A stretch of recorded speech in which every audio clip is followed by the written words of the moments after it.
코로나 때문에 면접도 비대면, 일도 비대면, 모든 게 다 온라인, 재택 이래서 실제 그 사무실이 있는지 없는지 그러니까 인터넷에는 나오니까 의심할 수가 없었던 거죠. 근데 알고 보니까 내가 보이스피싱 조직원이래. 그러니까 너무 당황스러운 거죠.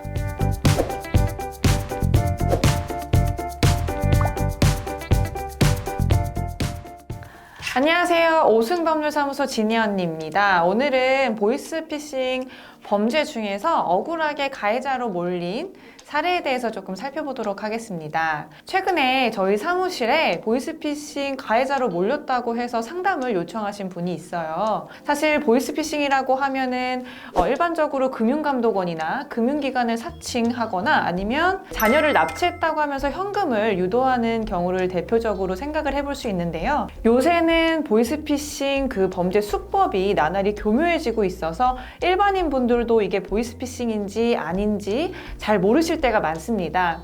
보이스피싱 피해자로 피해를 당하시는 분들도 많으시지만 교묘해진 수법 때문에 내가 보이스피싱 조직원으로 가담되는 것조차 모르고 일을 하다가 수사기관으로부터 연락이 오는 경우가 종종 있어요. 그래서 이제 그 최근에 저희 사무실에 상담을 요청하신 이제 사례자분의 사례를 통해서 어떠한 유형이 있는지 조금 살펴보도록 하겠습니다. 사례는 이렇습니다. 고등학교를 갓 졸업한 어린 친구였는데 부모님 용돈을 받는 게 이제 조금 어려워서 구직 활동을 하기 위해서 땡땡 사이트에 본인의 이력서를 올려놨어요. 근데 이력서를 올리자마자 1시간도 채 되지 않아서 땡땡 법률사무소입니다. 면접 오세요 라는 전화를 하나 받게 된 거예요. 그래서 전화를 딱 받았는데 그 상대방이 요새 코로나 때문에 대면 면접을 진행을 하고 있지 않다.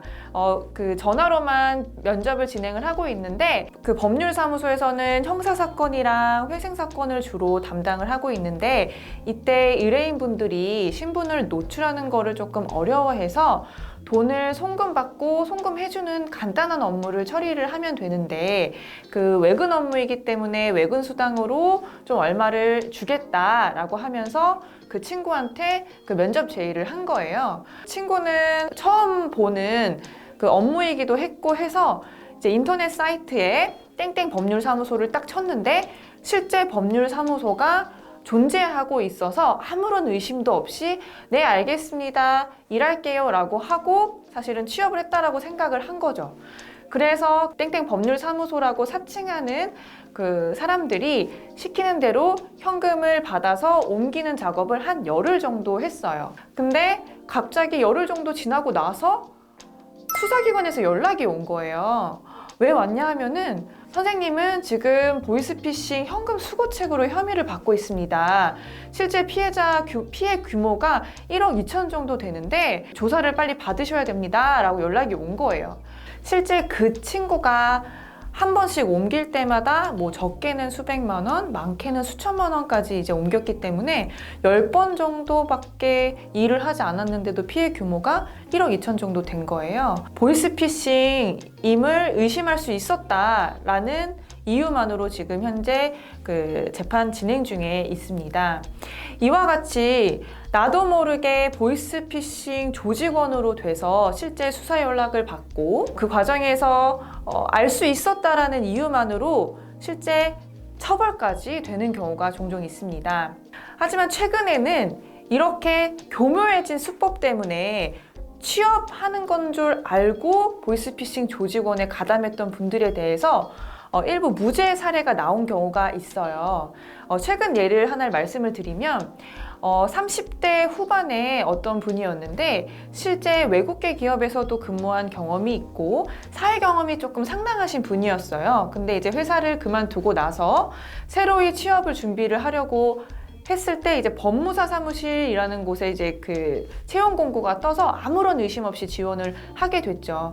그 아까 말씀드렸던 사례랑 마찬가지로 그 법무사 사무실에서도 금전을 조금 수거하는 일을 해야 되는데 이거는 법률사무소 외근 업무 중에 하나다라고 해서 아무런 의심 없이 현금 수거책 역할을 한 거예요. 근데 이제 재판을 진행하는 도중에 실제 그 피고인의 뭐 사회적인 경력이라든지 학력이라든지 이런 것가 이제 종합적으로 반영이 돼서 실제 보이스피싱 조직원으로 활동하는 거를 의심할 수 있었다라는 이유로 원심에서는 실형이 선고가 됐었어요. 근데 이제 이분이 너무 억울함을 토로를 했고 그 다음에 실제 그 정황에 비춰봤을 때 일반적으로 알고 있는 보이스피싱 형태와는 조금 달랐고 그다음에 그 진행하는 과정 중에서도 이를 의심하기가 정말 어려웠다라는 그 주장이 받아들여져서 현재는 무죄가 확정되었습니다.